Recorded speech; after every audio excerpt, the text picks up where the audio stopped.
This tutorial is for Hamlet, the work by William Shakespeare that we're going to study. The original title of the work, full title of the work, is The Tragedy of Hamlet, Prince of Denmark. You should already know that Shakespeare's plays generally fit into three different categories: history, tragedy, and comedy. Yes, I know that some people will list romance as one. I deny that in my classroom. I think there's a little bit of romance in any of them. So please stick to the three for me, although you might have another professor along the way who asks you to fit in a different. Also, you need to know that Hamlet is a tragedy.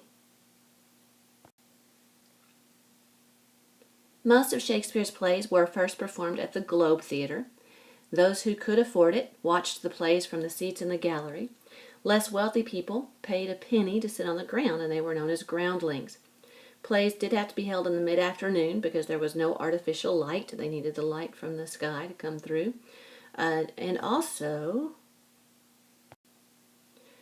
no women were allowed to appear on stage, and so women in children's roles were played by boys or young men. Hamlet was written about the year 1600.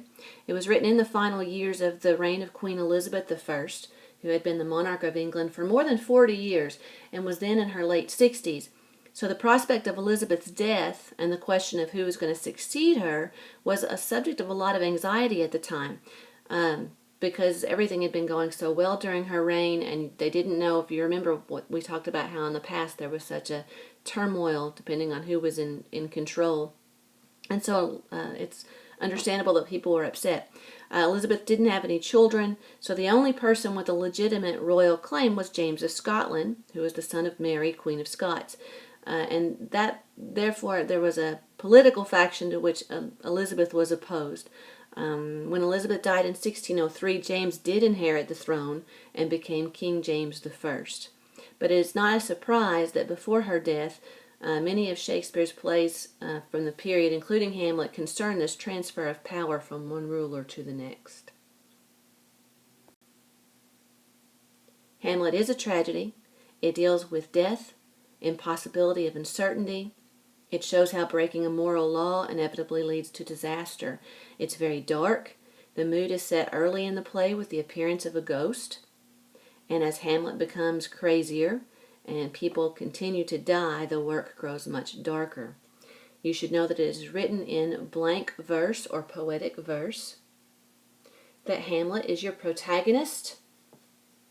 There are two types of conflict in the piece. There's the external conflict, man versus man, and the internal conflict of man versus self. The story is set in the medieval period in a castle in Denmark.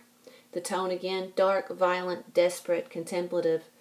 The symbols in the story include things like the ghost, which represents the spiritual consequence of death, and then we have a skull that is important later in the piece, which shows the physical consequences of death.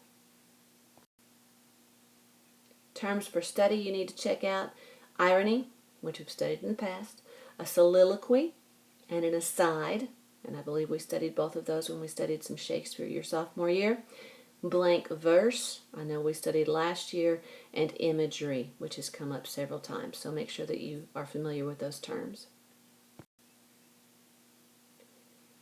And finally, this is something else we may have studied, but just to cover it again, Hamlet is an example of a tragic hero, and a tragic hero is usually a high-ranking or respected person whose personality is marred by a fatal weakness.